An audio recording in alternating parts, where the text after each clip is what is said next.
Sup y'all, my name's Patrick Ryan, and this is another CrossForge Gaming Talking Heads. Today, we're going to do a brief history of microtransactions so I can talk to you about what is probably the biggest microtransaction offender to date. So microtransactions kind of have their roots in expansion packs for PC, but expansion packs for PC games were largely acceptable because you got a really big chunk of game for a little bit of extra money on top of what you had already spent on the game. You could go get StarCraft and that would cost you $50 or whatever the standard price for a game was back then. And then for $10 to $20 you could upgrade to the Brood Wars expansion pack. Later those games came bundled together so that you had both of them for one price, but you got a lot of game for not an unreasonable amount of money. Then the Xbox 360 came around, and with the Xbox 360 came the ability to purchase games digitally and download them. The Xbox 360 wasn't the first piece of hardware that you could do this on. This was something that you could do on PC. It just wasn't very popular. And along with this came the ability to update and upgrade games for console, which was kind of cool because we all used to look at PC games and go, oh hey, they're getting this expansion pack, and the console version's not really going to get that because there's no way to update it. So this is really neat. But that's not really what people did. Instead, you had developers like Bethesda releasing horse armor for $5 on the console. It gave you no in-game advantage whatsoever. It was purely cosmetic, and while cosmetic upgrades are usually preferred, that's in multiplayer games. In a single-player game, if you're going to spend money on an individual item, especially if you're going to spend $5 on that individual item, an item that probably would have been free on PC because somebody would have just modified it into the game, well, that's a problem. And there's a really big backlash over it, and we thought, okay, we got angry about it. We've taken care of this problem. It's not a big deal anymore. Developers have learned. But they didn't. Sometime after that, Namco released Soul Calibur 4 for both the Xbox 360 and the PS3. On one of the consoles, you got Darth Vader as an exclusive character. On the other console, you got Yoda as an exclusive character. And that's fine. They've been doing this since Soul Calibur 2, where Xbox owners got Spawn, PlayStation 2 owners got Hayachi from the Tekken series, and GameCube owners arguably got the better end of that deal with Link. But later, Namco decided, hey, for a couple of bucks, we'll give you the other console's exclusive character on the console that you have. Well, that's pretty cool. So for a few dollars, you go buy it, and it downloads the character to your hard drive, and now you've got this other character without having to go buy another console just to be able to play it. But there was one problem. People noticed pretty quickly that the file they were downloading was only a few kilobytes in size.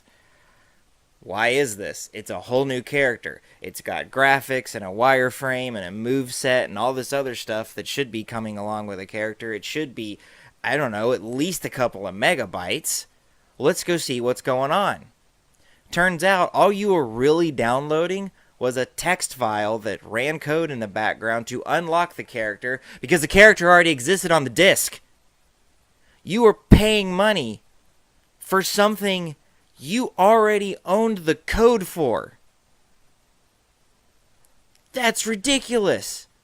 It also means that Namco had been planning to do this from the beginning and just hid it from us. So, another big backlash. People freak out. They're like, Namco, this is horrible. We're boycotting you. Namco suffers in the PR department and their sales dip a little bit. And so Namco's like, hey, we're not going to do this anymore. And we're like, okay, we stuck it to you. You're not going to do it again. Let's end this silly microtransaction nonsense because we're sick of it. But it didn't stop. In fact, it's only gotten worse.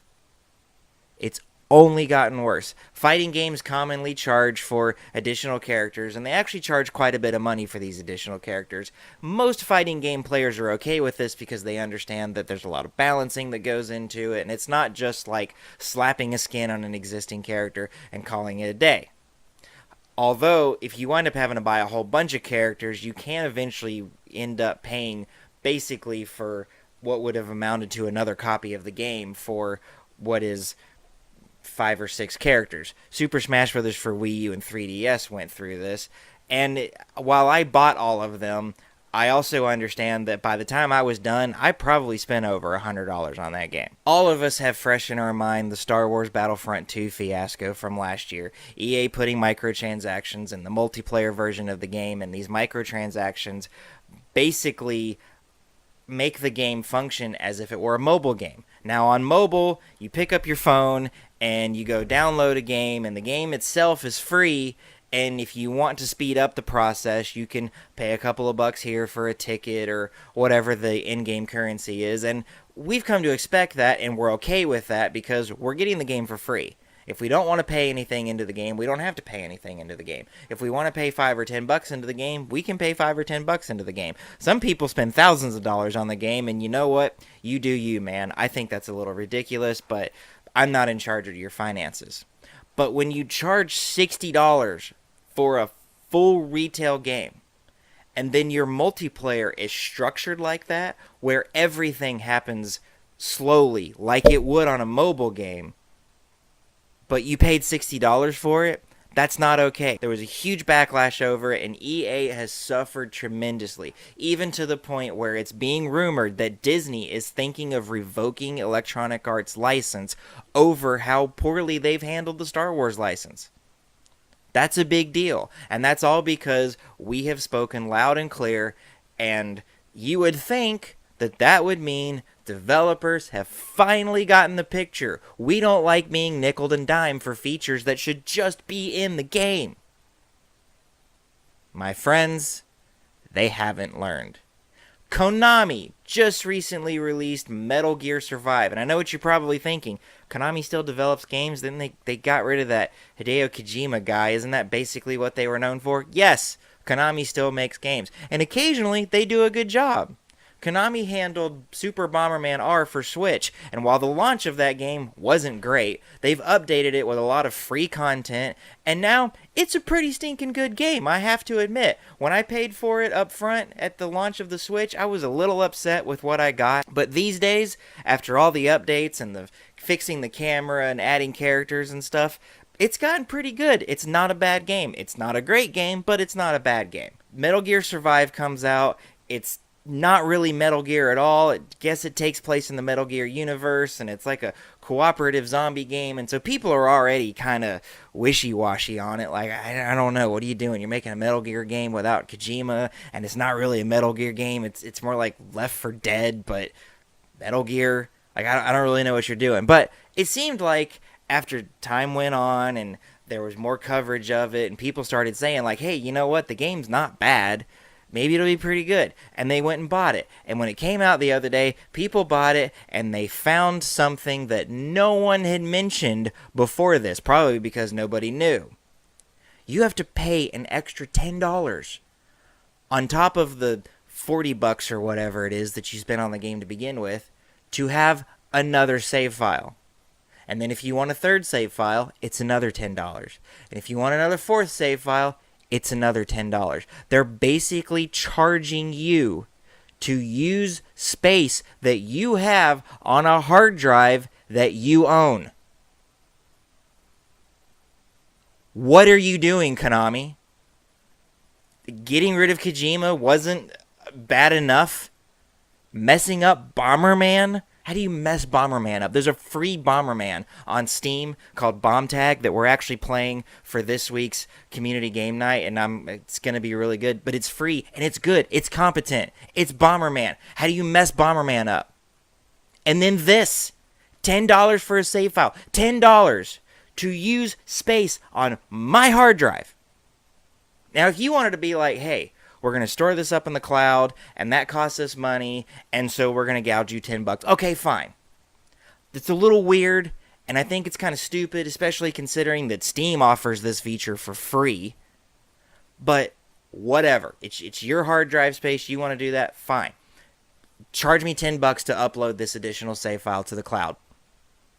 I would still think it was pretty crappy, but I could, like, in a weird capitalist way, sort of justify it. But to charge me $10 to start a new save file on my freaking PC, on a hard drive that I paid for, you don't own this. This is my PC. It's outrageous. I don't. And look, I wasn't even planning on buying this game. I'm not a big Metal Gear fan. It just wasn't something that was on my radar. I only know about this because I read about it. And it's ridiculous. And since I wasn't planning on buying it, you might even argue that, why am I even talking about it? It's not affecting me. The fact of the matter is, this is something that the industry has been doing for 10 years. And it's getting worse and worse and worse. No matter how much we yell and scream and don't buy their product, they're still doing it. And I say no matter how much we don't buy their product, but the fact of the matter is, this stuff is selling. Okay, Star Wars Battlefront 2 performed very poorly compared to what EA was expecting it to do, but that doesn't change the fact that they probably made a whole lot of money on it. I mean, the only reason that we talk about that is because it's a PR nightmare, not because it was a financial nightmare, because I doubt that. I bet they made plenty of money on it, and you know what? I bet they made plenty of money on the stupid microtransactions. Now, Metal Gear Survive is probably not going to fare very well. It probably wasn't going to fare very well anyway, because people were already kind of about this game, but it's definitely not going to fare well. But it's not going to matter. We've been yelling and screaming about this for 10 years, and they keep doing it. I don't even know why I'm making this video. No one's going to care, except for the people I'm talking to. EA's not going to care. Konami's not going to care. It's ridiculous, and I'm kind of getting to the point where I'm almost afraid that the only way we're going to be able to get rid of these stupid nickel and dimings is if we just tell these developers, look, if your game has microtransactions in it at all, forget it. We're not buying it. We're not going to buy it. You want to make it free to play? We'll talk. We'll talk if you want to make it free to play, because that's a model I can get behind. But if you're going to charge me even $1 to have access to this game, and then you're going to put microtransactions in it, forget it. We're done. And I'm not talking about the Breath of the Wild DLC. I know a lot of people are real sore about them putting the hero's path behind it, and what it kind of boils down to a hard mode behind it. I totally understand the anger in that, but you did get $20 worth of content. Whether or not you thought it was $20 worth of quality content, I guess, is up for debate, because I know a lot of people thought that the Champions Ballad just wasn't that great.